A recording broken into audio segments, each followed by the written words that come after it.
మండు టెండల్లో పచ్చని చెట్టై నన్ను ఎత్తుకొని తిరిగేది మా అమ్మ.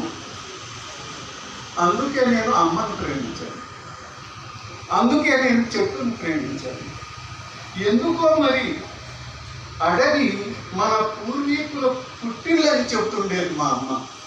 అందుకే నేను అడవిని ప్రేమించాను. నేను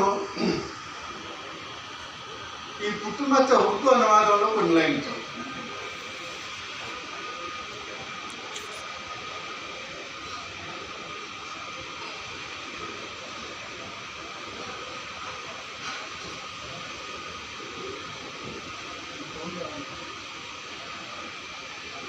ఉర్దూలో దీన్ని దాగ్ పైదాయిష్ లేదా దాగ్ విలాదత్ ఈ రెండు టైటిల్స్తో రాశాడు. నేను మొదటి 10 లైన్లు మీకు వినిపిస్తాను. अचानक दस लिया मुझको किसी फर्जी कहानी ने, क़यामत कुछ बैठाई है किसी की गज बयानी।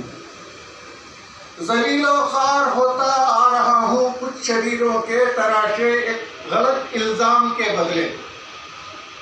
वो 10 अगस्त का दिन था और साल था 1955। हुआ था जब जन्म मेरा जिले कृष्णा के एक छोटे से कस्बे में।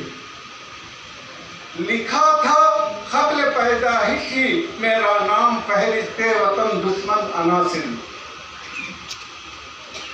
यही तारीख है जिसने सगे बेटे को सौतेला बना डाला।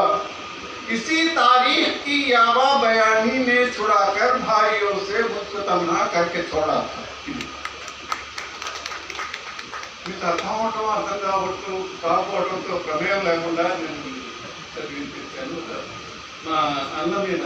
ఎందుకంటే మొత్తంగా తెలుగు సాహిత్యానికి ఆదికవి నన్నయ్య అయితే నాకు మాత్రం మా పెద్దమ్మ. అందుకోసం ఆయన స్మృత్యర్థం ఆ 4 వాక్యాలు చదివించాను. పుట్టుమచ్చ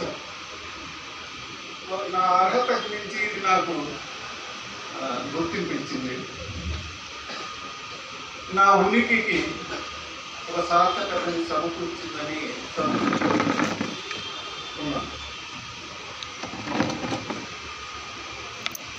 ఒక కట్టు కథ నన్ను కాటేసింది, ఒక వక్రీకరణ నన్ను వంచింది, ఒక అపనింద నన్ను అల్లరిపాలేసింది.